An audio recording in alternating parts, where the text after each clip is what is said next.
You're listening to the Blood, Sweat, and Business podcast, featuring real business owners telling real stories about their real business experiences. Here are your hosts, John Chiappetta and Eric Jorn.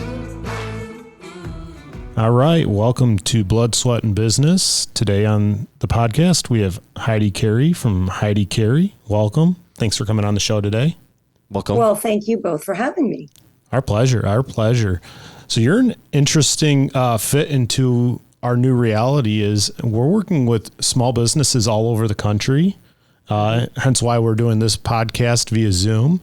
So we're super excited to have you on the podcast and welcome you from another state. You want to tell listeners where you're from?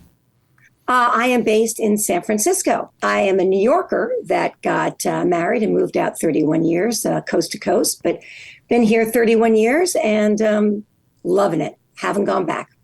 Awesome. So tell us about your business. What do you do? How did you get started? Well, I love design. Design is just a part of my DNA. From my great grandmother to when I was 10 years old, my mother let me redecorate my whole bedroom. Why? I have no idea. But I've had the most amazing supportive parents on top of it all that have just been so supportive of me and whatever dream I've wanted. But it started long time ago. And as I said to you earlier, I basically went down the traditional educational road, got an economics degree from Barnard College. I basically thought I was heading to Wall Street, and I knew in my gut that's not what I wanted to do, and got a job in the design for women's accessories at Ralph Lauren. I'd say about 6 months after I got out of college, and that was the beginning of it all. Almost there for about almost 5 years until I got married in 91 and moved to San Francisco. At that point, I had started my own clothing line and then stopped when I started having children and decided to take care of my family. 6 years ago, Empty Nester kind of appeared and started a necklace line. It morphed into at-home wear. And here I am with a thriving business that I really started for my creative juices for me. And as it's turned out, it's a real business. And so that's why I'm here. It just kind of morphed from one thing to another. And now I'm in another chapter of my life and very lucky to be here. What a cool story. That's a great story. I like the background of, you went from working, then raising a family, and then back at it. I think that's actually a storyline that I think a lot of people would can gravitate towards for sure. Oh, yes. I was 52. I'm 58 now. It's been 6 years. And why not? I love to be busy, definitely an A-type personality person that loves to keep moving and learning. And it ended up just kind of, as I say, I did not start my necklace business thinking I was going to be here with you today talking. So other than necklaces, what else do you design? Looks like you got some cool stuff. Well, really, my business is at home wear. I do pajamas, nightshirts, nightgowns, robes, fleece robes, terry robes is my 95% of my business online. And I sell direct, not wholesale, not retail. I try to do my best to give everyone the best break in price. Being in the business, of course, I know what everything costs. And having been in the business, everyone loves a discount. Everyone loves to feel like they're not being taken advantage of. So that's why I don't do retail. I would have to increase my prices. And I shouldn't say never, because you never know if I change my mind, and I have to. But at this point, it is direct to customer. Definitely. It's a really difficult space. It's very crowded. What are you doing to stand out from the crowd? Well, that would be more, my husband is my partner, and I take care of the design, production, manufacturing, overseeing logistics, customer service, and he does everything else. So that's more his expertise, but we're trying to stay ahead with marketing and advertising, which is really tough right now for the small businesses in this environment.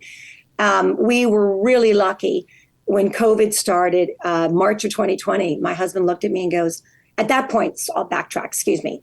at that point, I was doing about 23 shows around the country. I'd bring my wares, and from everything from New York to the South, to the North, everywhere. I was traveling to sell my wares in boutiques, pop-ups.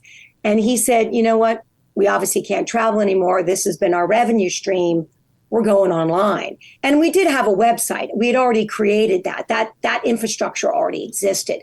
But if it wasn't for him creating our presence very strongly, we've redone the website 3 times. He really is the reason why we survived, if not flourished, during COVID. And but marketing is very hard right now. It's you're competing against designers in spaces where, I can spend $1,000 a day, they can spend $1 million a day, and you can't compete. And even people at Google have been very honest with us and said, just give us a little money. You can't compete. There's no way we're going to give you space over these large name brands that are household names. You can't compete. So just do enough to get a search in certain areas that they're not going to go after. But Google's very difficult to get a lot of recognition in. And Meta, which obviously is Facebook and Instagram, has over the last 3 years of being on it gotten more and more difficult, more and more expensive. And, some people are walking away from it and just saying, hands up, we just can't afford this.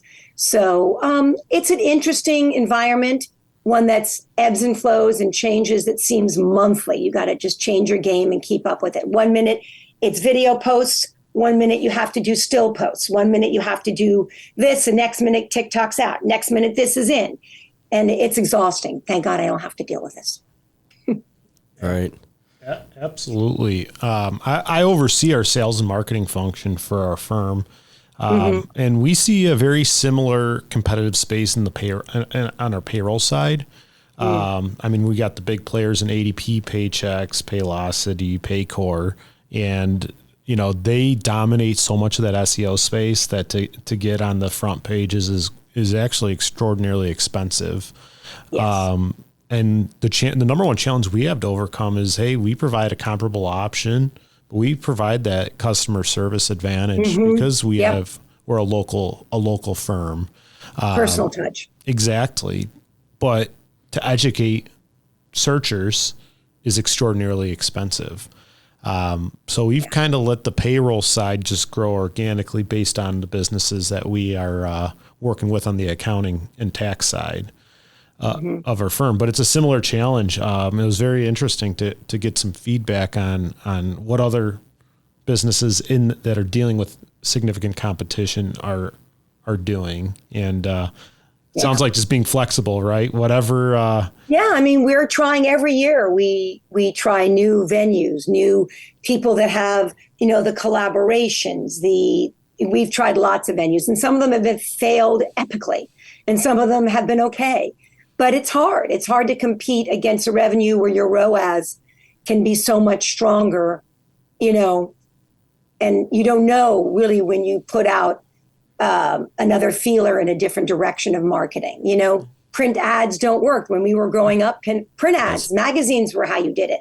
Now magazines, yes, the print will do okay, but really the print online, the magazines online are stronger, and there's so much more content now.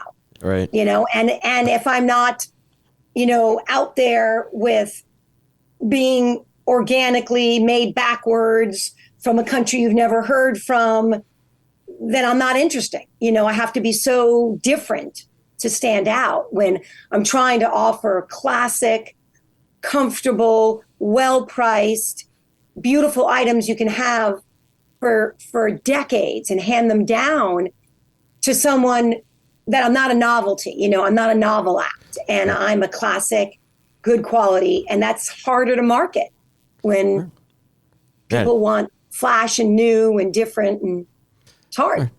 As a percentage of income, where do you think you're at from a marketing budget? Percentage, roughly. Meaning, so I have to define that for me a little better. What do you think is a percentage of your total revenue that you're spending on your marketing campaign? A lot more than I'd like to admit. I get that from talking with your cohorts. What are you doing? I'm like, you don't understand, Renee. This is how it works. If we don't do this, it doesn't work. It doesn't play. This is the game. And let me tell you, every month it's like, really? What? I would say it's a lot. It's a lot. Okay. It's a lot. It's an eye shocker for you guys. Yeah. Yeah. I mean, on the flip side, you're a relatively young business, right? Yes. And you're trying to penetrate a very competitive market, and to do so requires a significant marketing spend.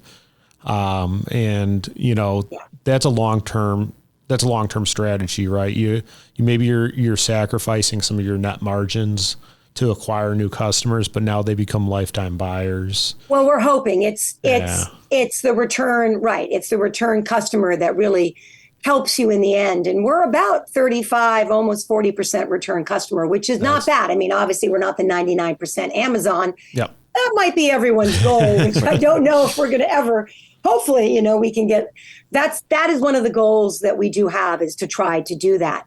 Having said that, you always need to have new products and new growth. And it's the acquisitions of new customers that is off the chart right now. You really nailed it when you said that. That is what's so expensive. Do you measure your customer acquisition cost? Yes. Oh my God. That's really what my husband, Ward, really focuses on almost every day. And it makes him so mad. Right now in the fourth quarter, we're doing much better. But, the months in the summer are harder, retail speaking. Yeah. Those are harder months. And the ROAS is not so good, and it makes him very angry. So, but the fourth quarter is always what carries you over and makes you say, okay, this is worth it. Okay, we're in this business for a reason. This is going to work. And then you hit January and you start all over again. And it definitely, your business definitely lends itself to holiday season buying. Yes, I would say 40% around there is in the fourth quarter. Which definitely makes sense, especially, I think in the middle of summer, you're not really thinking about loungewear inside of your house, right? You're more... Well, I do summer wear and nightgowns. Okay. I mean, there are things that are appropriate. Yeah. But yes, I mean, it's just also a cyclical of the industry that some months are always worse than others, and there's nothing you can do about it. Yeah, I was just thinking about your business, where you're talking about you have pieces that are a little bit more traditional and maybe not as but I'm thinking about or you even have stuff that you would pass down, whatever, a necklace down to the next generation. It doesn't seem like that's anything that you can possibly get at the store today. No, people, I really do have a niche. I mean, I know, yes. As you said, Aaron, I have a lot of competition in my market, but what I offer really doesn't exist on other websites. And my detailing, my scalloping, which is something that I really love and I think has us stand out. We use wonderful materials. We use an Indian block method, but we use my prints. So it's kind of a morphing of their technique with my designs. No, we really do have a great niche. It's just getting it out there, getting our soft goods to people to be aware of it. And as I say, if almost a 40% return rate is not bad for a customer return rate. And we should be proud of that, which we are. But it's hard to get out there, to get in front of those people. Absolutely. I do think buyer preferences are shifting to more long-term, for a long time we went to disposable, cheap, convenient. And, as minimalism is starting to become more of a core lifestyle concept, I think buyers now are preferring that, buy once, cry once type mentality, where they're looking for something that will last them for a long haul, and they'd rather have a select few pieces. Yes. Which is good from hey, I want to offer my product in a higher end, more handmade type marketplace. However, reorders probably also come at a challenge where if they don't need to continually replace what they're buying. Well, that true. That's a very good point. In the industry that we have chosen, people don't need a new sweater every season. They don't need a new pant. They're not buying a new line of socks or a hat or a jacket. Yes, but we're also really focused on trying to become like the soft goods, like the Tiffany of soft goods, a gift house. And yes, it is a more expensive item that you can get on Amazon or a Target. It is a more luxury brand, but it's something that isn't going to fall apart. It's handmade. Usually, I'd say 90% of my items are all 100% natural fabrics. So, I mean, it just depends on what your focus is and what you want to purchase. So, I do feel strongly that we're in a good niche. We just need to get the word out there. Yeah, education is always one of the largest challenges, especially when you're providing what I call a plus one service, something that or product that is, not the commoditized product. Yeah. Your husband sounds like he's got a marketing background. No. He was Wall Street. No, he was Wall Street. Okay. He was in Wall Street. But so then he had a lot of exposure to a lot of these concepts. No, exactly. Oh, interesting. And, I've been very lucky to have a partner. That's also my husband. That we met when we were 16, started dating at 21, and so we have a long history together, and luckily can fare the good and the bad with a business starting. It's hard. It's not easy. There's nothing easy about it. Good month, bad month, good season, bad quarter. It is a struggle. It is a struggle. And then you have these great months. You're like, oh my gosh, this is so worth it. and then you're like, oh, okay. So, but we are really trying to learn from mistakes, which of course we're going to make, and we're going to make for a very long time.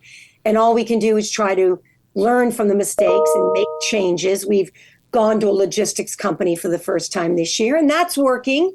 Not 100% because we're very small. We're considered more of a cottage industry, where they'll have a company that's selling 100 million, and here we are just a few, and we're considered very small, so it's hard to get attention. But we needed to do that to grow. There were some big benchmarks we had to make this year to enable us to keep growing, like coming to you guys. We were doing more of a real mom and pop accounting firm that wasn't doing us any good. But I'm very loyal, and I love to I don't like change, which is not good and bad. And we had to make a lot of changes this year, you being one of them, to enable us to keep growing and to keep learning and, to make it better, to enable us to keep our growth going every year. Absolutely. I think it's such a key thing to talk.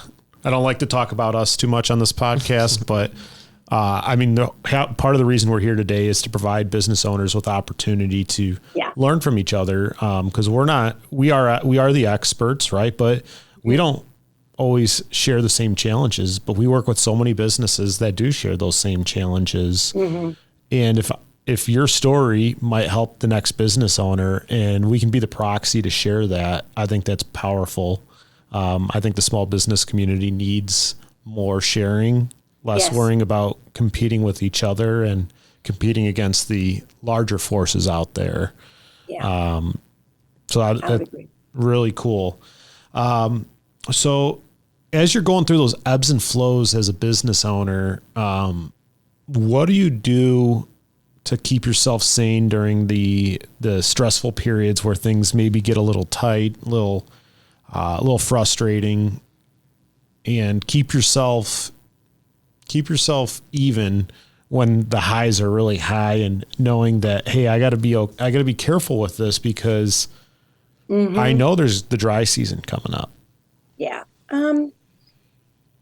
I think it's just learning. I mean, again, every year we learn, and every year we're getting smarter, by meaning understanding how we can utilize our inventory better, how we can try to utilize our sales better, how we can utilize our money, profit first, which is that new organization where, thinking of accounting, a lot of different things. I mean, I think we're just open to learning. We're always open to trying new things. And I said, they don't always work, but we're open to trying it, because if you don't try it, you don't know if it's going to work for you. So that's flexibility, and being open is probably my husband's strength more than mine, but it is important, because we can get stuck in our ways. And I get stuck in a design hole down here, and you forget, I got to listen to my customers. I'm trying to reach out more to my customers to listen to what they want, or,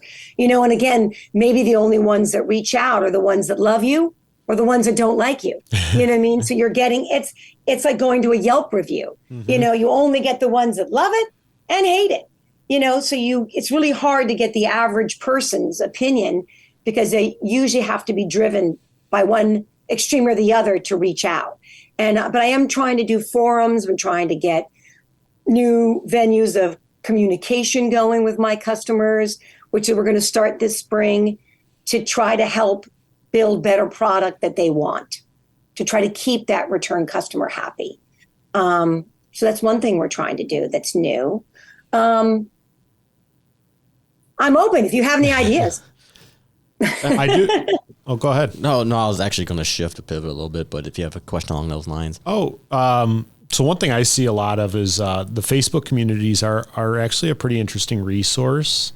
Mm-hmm. Have you thought about partnering with other businesses that are in the same, not the same, maybe you're offering housewares and somebody else is offering collaborations with similar goal-minded businesses, right? You want that quality. We have done legacy. Some, Instagram collaborations. They haven't been as, I guess, what's the correct word? I'm thinking. I guess we were more oftenly disappointed than enthusiastic about it, and I find that it's hard. It's a hard thing. People, and again, this is, I'm not in advertising, and I need to learn to be more flexible in that area, to understand that everyone wants everything for free, and they want to do it, and then they want to go, hi, you like it? And drop it. And you're like, that's it. And it's a harder area for me to discuss, because I just don't exactly understand that it really works for us quite yet, although we are going to try it again, and we keep trying it. So to say that we won't do it, no, but we'll keep trying. We've tried magazines, we've tried online, we've tried all this. Smart. It's good to be flexible like that. Yeah. So interestingly, obviously you and your husband are running a business. One of my favorite questions to ask entrepreneurs, because I think that we all get so caught up in what we're doing day to day that sometimes we forget that there's another part of our life other than just our business. Mm-hmm. What do you guys do to try to, figure out how to kind of unwind a little bit? What are some of the things that you guys do?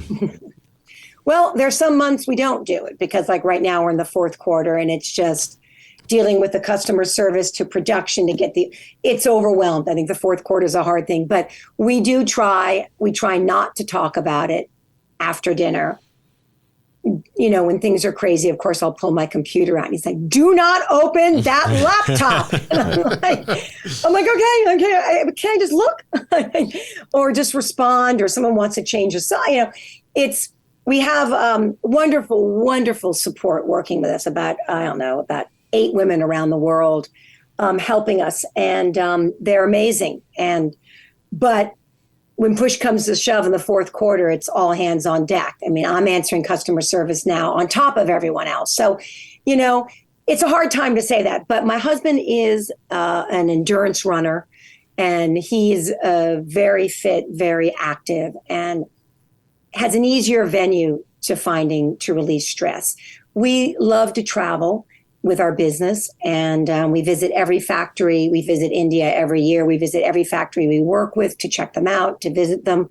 So we'll try to incorporate some personal time on those travels with the business travel. Is one way we kind of incorporate them together when I'm talking about travel. But it's hard. On a daily method, I try to make myself exercise 3 or 4 times a week, but I have to schedule it, because if I don't schedule it, I'll just sit down and work right through it. I mean, you guys know, all of a sudden you'll be 6 o'clock and you're at your computer and you're like, oh my God, dinner. Oh my God, the day's gone. Yeah. As the sun's going down, you're wondering why you're still there because one thing leads to another thing leads to another thing. Right. And that's wonderful because I have a passion and it's mine and I'm so lucky to have this. But you're right. It's John, it's so true. We have to find time for ourselves. And that's something I do struggle with. I struggle with it more than my husband. Yeah. I do, but I'm trying to make more of an effort by scheduling it in my schedule. Yeah. Or friends, keeping friends lunches and keeping, laughing and, it is important. You're right. Yeah. I would always try to work out, and I find myself doing a lot of early morning workouts, and I never really liked that. I always liked my afternoon workouts, but I've got myself used to the morning workouts where now, especially in the summer around here, it's much more beautiful and you can enjoy the scenery a little bit when you're getting into your workout afterwards. Yeah. And I like that. I'm just, but it took a long time for me to appreciate a morning workout where I didn't want to wake up, but now I enjoy it. But it took a long time to figure that out. No, I don't know if I can do that. My husband gets up really early and does that. By the time I'm up, he's like done his meditation, done his exercise, and I'm looking at him going, good morning. Coffee. I'm not quite sure I'm that morning person, but I'm a really good day person is what I say. And I get a lot done. I can multitask. I can get stuff. People are like, you got that all done today? I'm like, yeah, I can do it. I can get stuff done. And if I can sneak in my hour of exercise, then I feel golden, or take the dog for a walk, or just get out in the sun. It's so important. And it's a really valid point that we all need to keep in our lives, because especially when we're private, it's our own business. It's our baby. So we're going to do anything and everything to keep it going. And it's like having children. You become second. You're not the most important person anymore, but we have to be. We have to be.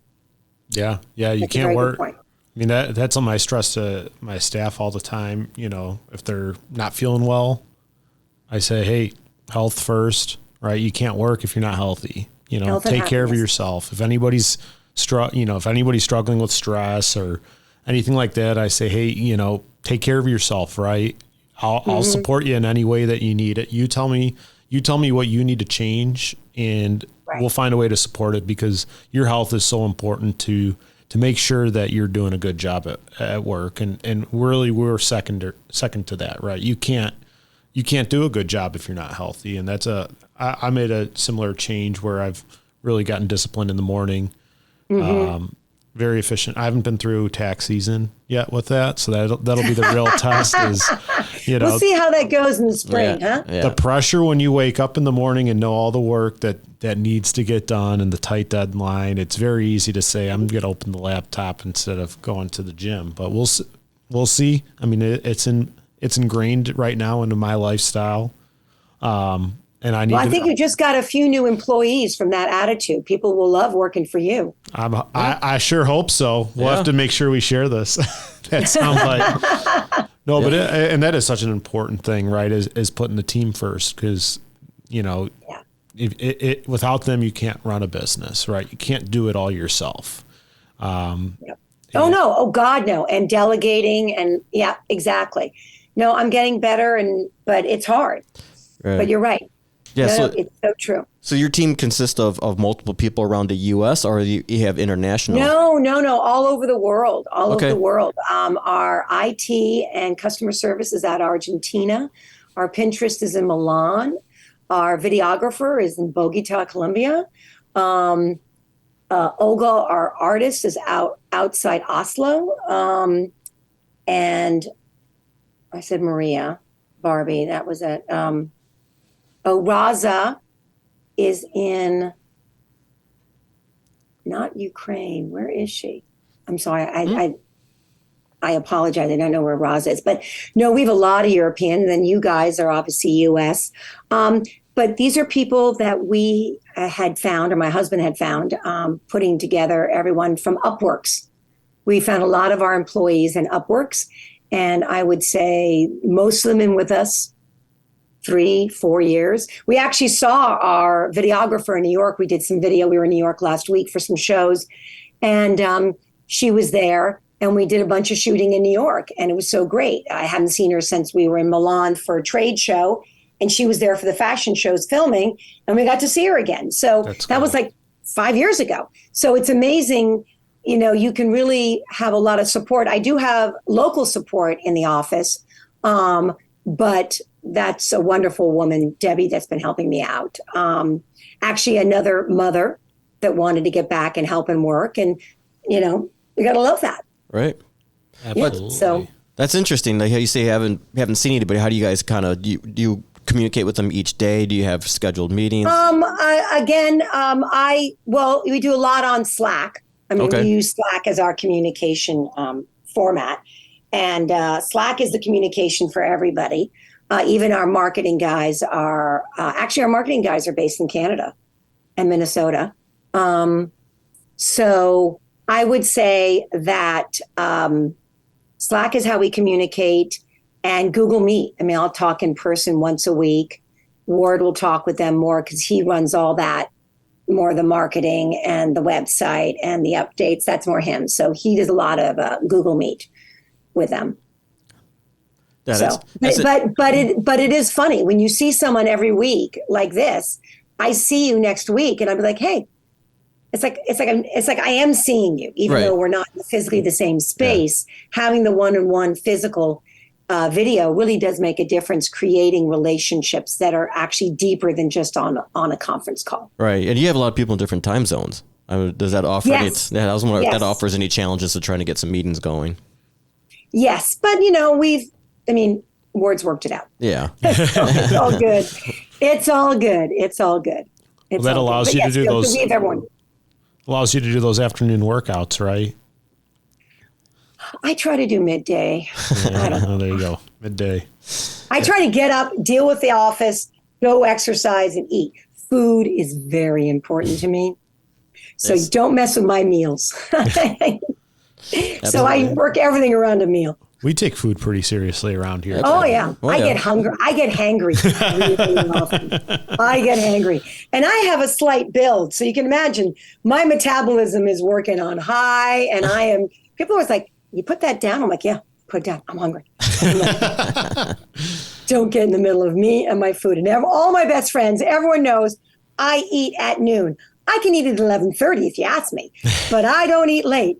And by 12:30, I'm like, really? Come on, I'm starving already. That's awesome. That's all personal. And no one needs to hear that, but we all have our quirks.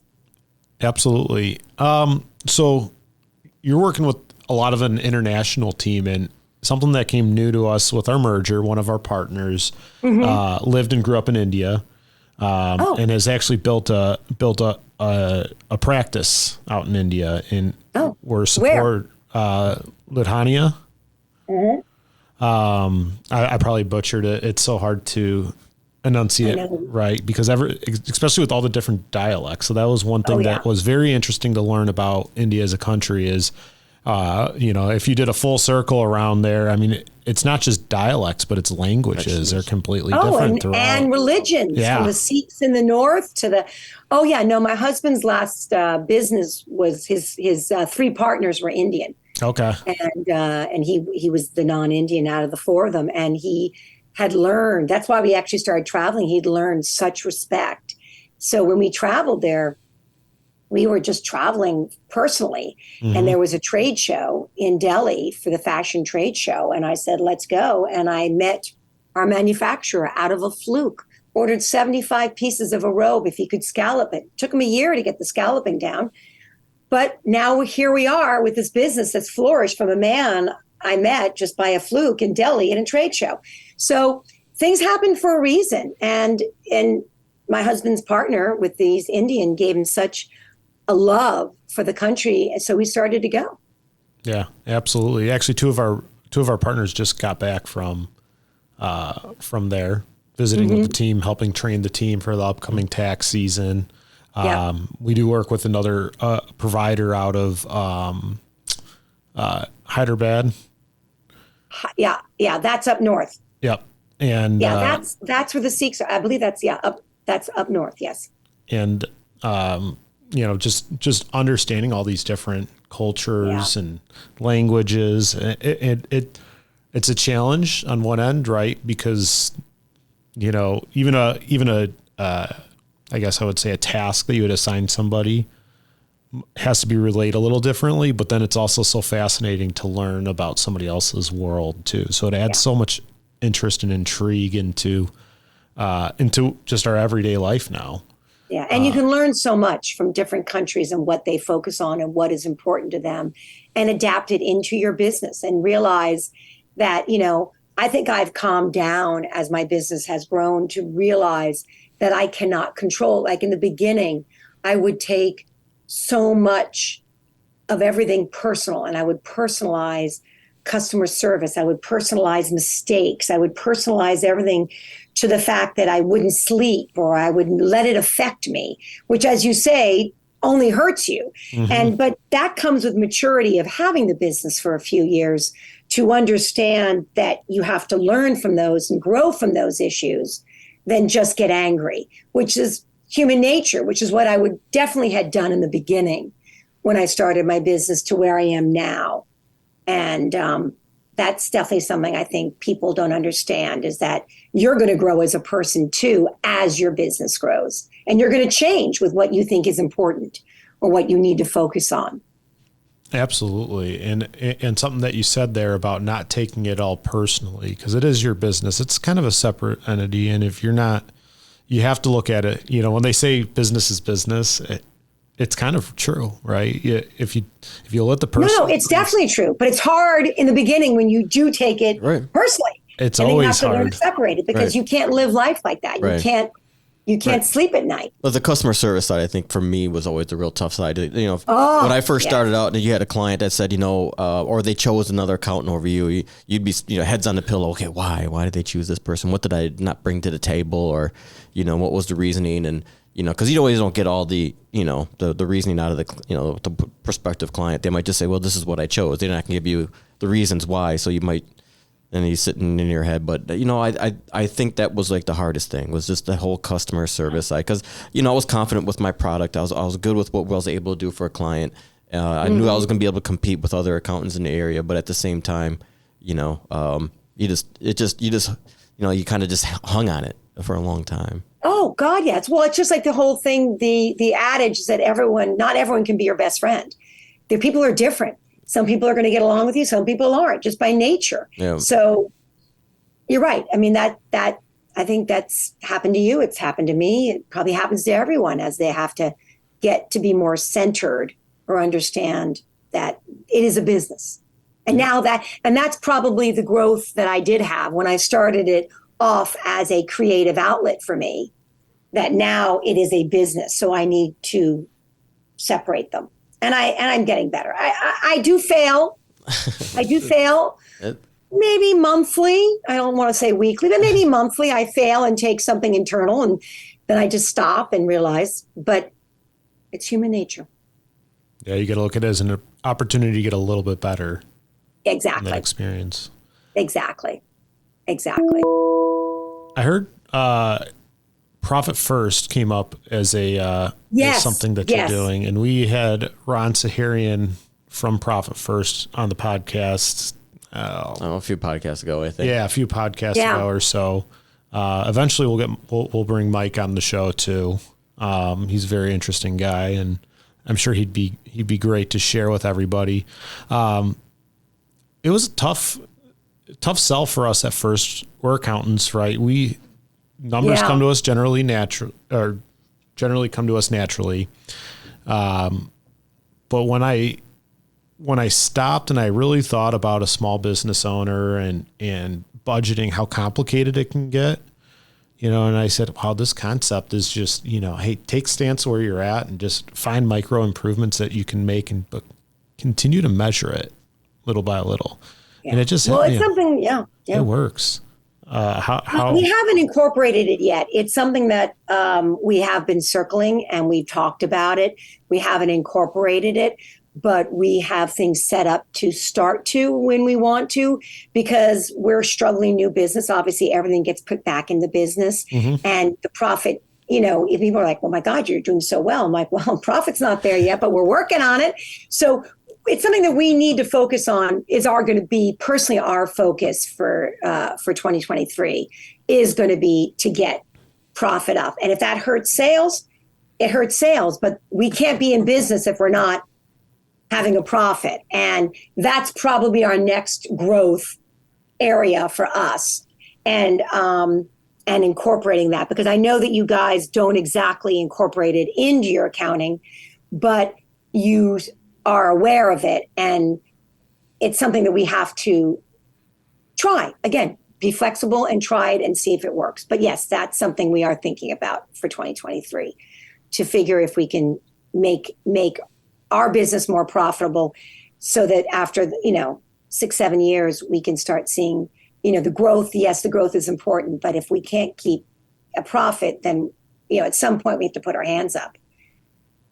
Definitely.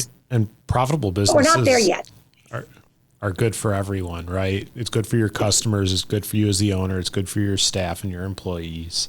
Yeah. Oh no, they're all being paid. Oh no, everyone else is doing great. Yeah. Everyone is great.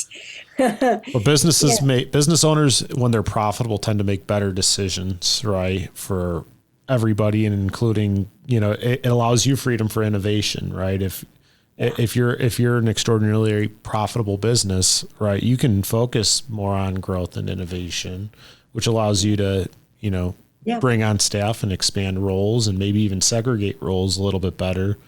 So people can more focus on what they love to do instead of what they have to do. So have either of you worked with Profit First, or you have incorporated it with your clients, or no? I'm Profit First certified. Mm-hmm. And I've implemented it in 2 of my clients. It's still a work in process. It's a longer journey than you'd expect. You think you just open the bank accounts and start moving money, right? But getting the business can get in the way, or running the business can get in the way of successfully implementing it. We've implemented Profit First into our firm, as well as from a internal finance standpoint. So we have the account set up and are making transfers and doing that, because we want to practice something that we preach. We're supporters of the program. We'll help businesses guide businesses through that process. Obviously, you have to, as a business owner, you have to learn about the program. You should really read the book. I mean, that's... Oh, my husband has. Yeah. Both of them. That's step number 1. Oh no, that's him, not me. Yeah. That's his baby. And actually, I'm teaching a course on Profit First. It's a in-person course at a conference in March. So something definitely we're growing that. Because when we first came to you guys, they were like, they didn't really it wasn't really on their radar. Yeah, so it's growing within it's growing within the firm, and it was pretty much a 2022, early 2022 is when we started adopting it. So we're actually expanding it as time goes on, and I think it's just such a good concept for small business owners. So it was just it's just something that sticks out, and it was remarkable at a conference we were at how many people. So we did have a little Profit First. We had some books on our booth for Profit First, and how many people stopped just because of Profit First. So that tells me it's a concept that business owners buy into. And if they buy into it, that's something that can work. And it might not be as, accounting flashy, I guess I would say, as it's not big spreadsheets and complex calculations and forecasts and assumptions, things that maybe our financial minds are very into. But it works for a small business owner. And that's our number one goal, is to find, I don't need to exercise my financial acumen. I need to find ways to make things work for small business owners. And I feel like from a budgeting standpoint, that's it. So we're very excited to see where that goes here in the future. Good to know.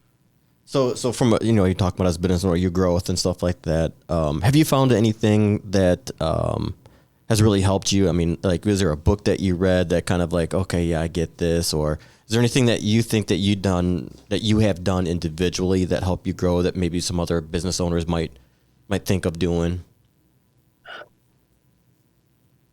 That's a good question.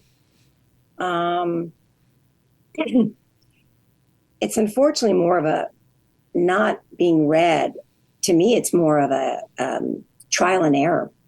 It's being willing to make the mistakes, to give $6,000 to a person that thinks they're going to market to collaborate and it's a disaster, to give this and realize, okay, well, we tried it, or with this. And I think being willing to listen to profit first, being willing to understand that maybe I've done something wrong, or being willing to change.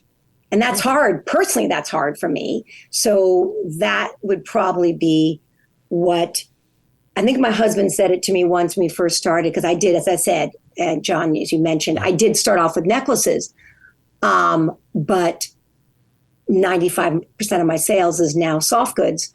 And I remember my husband saying, we follow the customer. We follow where they're going to take us. And when we started off with those 75 units, and it's now grown to thousands and thousands, it's like all of a sudden, it's like that's where the customer took us.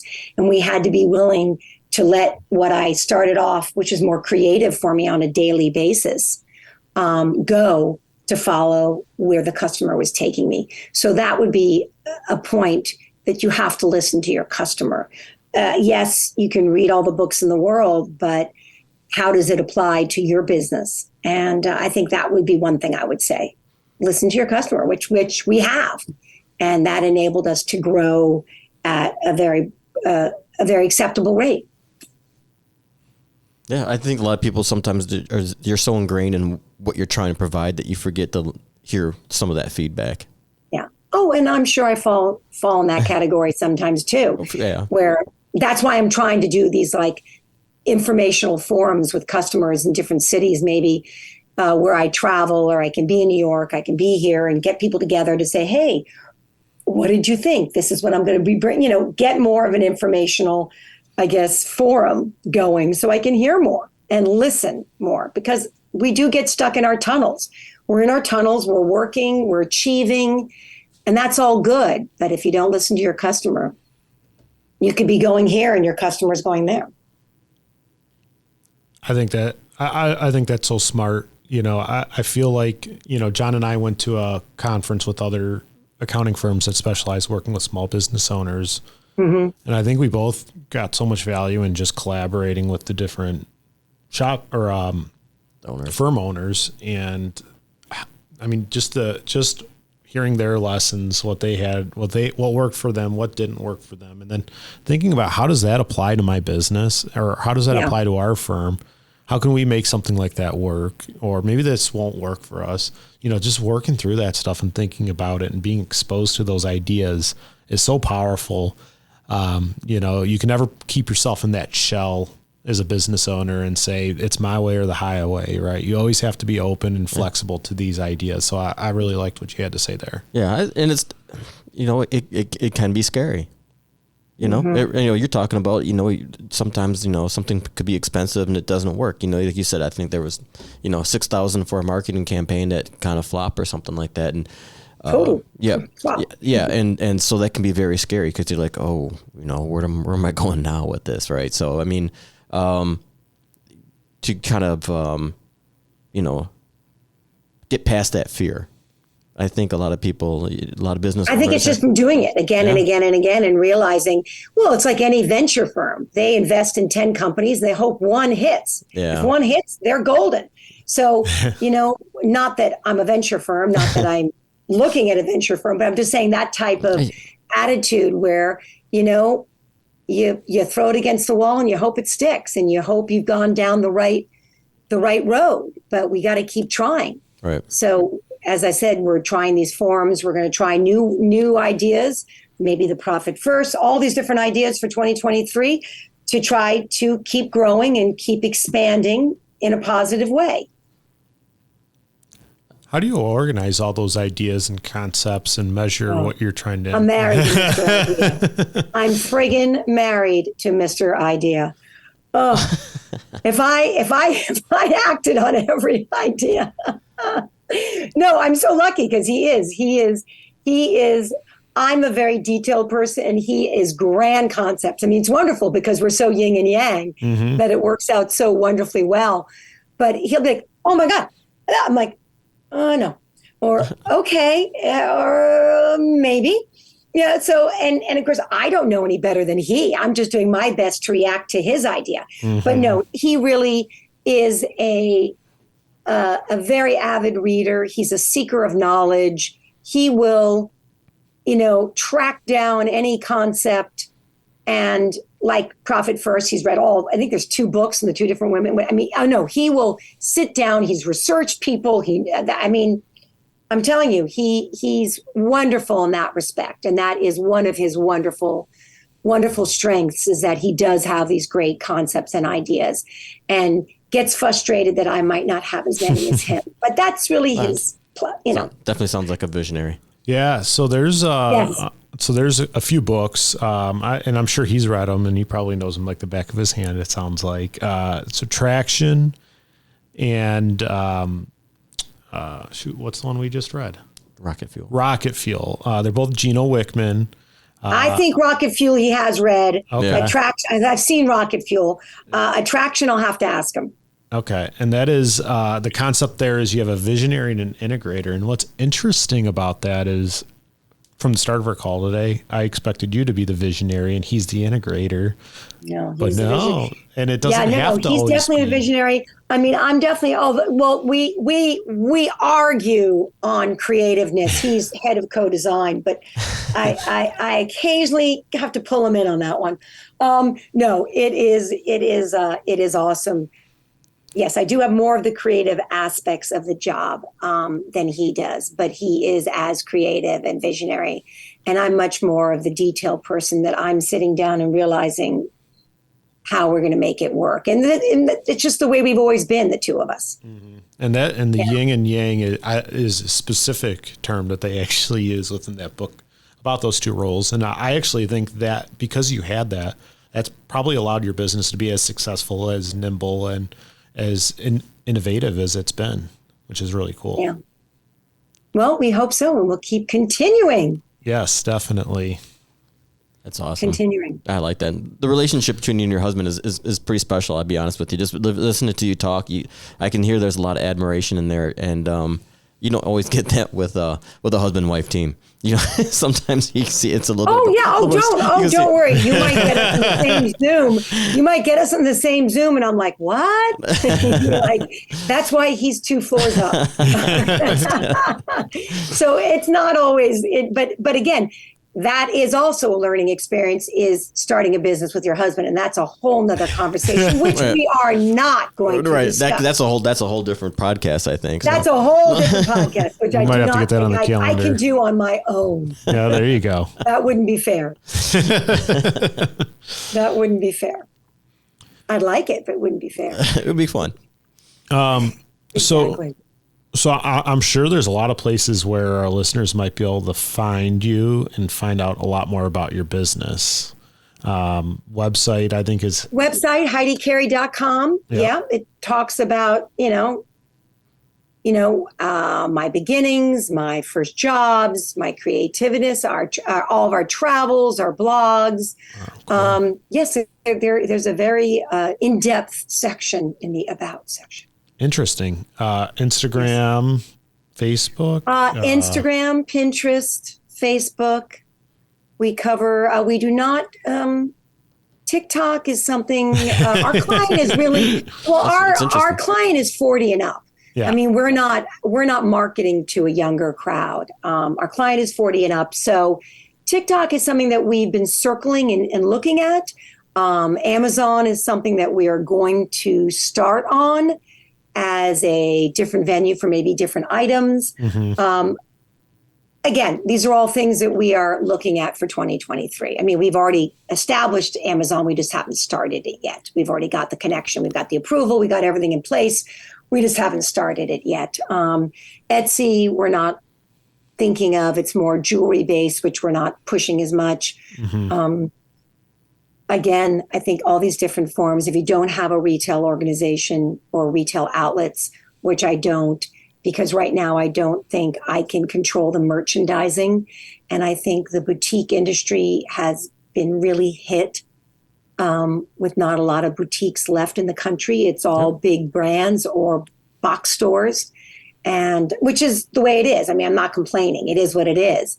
But it's harder for me if there are 30 stores in the country that could carry me. It's a lot of infrastructure you have to create for 30 stores. Absolutely. And to hire someone just for those 30 stores to run it, organize it, fulfill it. And we'll see. I've never wanted to be in a department store. I think that's a totally different game. Not for me at this size of my brand, as the brand may grow. And if it morphs into a different structure, that can happen. But I really was more direct to customer is where I'm still standing right now. Well, we might have to do another podcast in about a year about your experience in retailing on Amazon, because that's always a very dynamic experience from my exposure. I mean, as I said, Ward's been working on it for 6 months. I mean, it takes time. I mean, you just don't walk on it. The platform is which is rightly so. They've had so many issues with people getting on and selling, fake things, that they've really cracked down on all newcomers onto the site, which is good. And so we'll see. I mean, as I said, that's something that's coming up in the spring for us. Very exciting. All right. Well, thank you. Yeah, thank you so much for your time today. This was. Well, I hope I answered at least something that you needed to hear. Oh no, I think you answered a lot. I think you gave a lot of things that I think a lot of business owners will think about on a daily basis, and I think that was great. Absolutely. Well, thank you, both of you, for taking your time. So don't pick up your laptop after 6. We've learned we're going to exercise in the morning. I don't know if I can do that. You two may do it. I don't know if I can. I don't think I can get that from you. But yeah, so thank you two for taking the time to meet with me. And this is just good practice for me to talk and meet you guys. And as I said, we're new to your family too this year. So hopefully we'll all grow together. Absolutely. Looking forward to seeing where you go from here. Thank you again. You have been listening to the Blood, Sweat, and Business podcast. You can hear more real stories from real business owners about what it takes to make it in business by subscribing to the podcast on Apple Podcasts or Spotify. If you like what you hear, leave a review and a 5-star rating. This podcast has been brought to you by Kaizen CPAs and Advisors, providing advisory and accounting services to help you grow your business. Learn more at kaizencpas.com.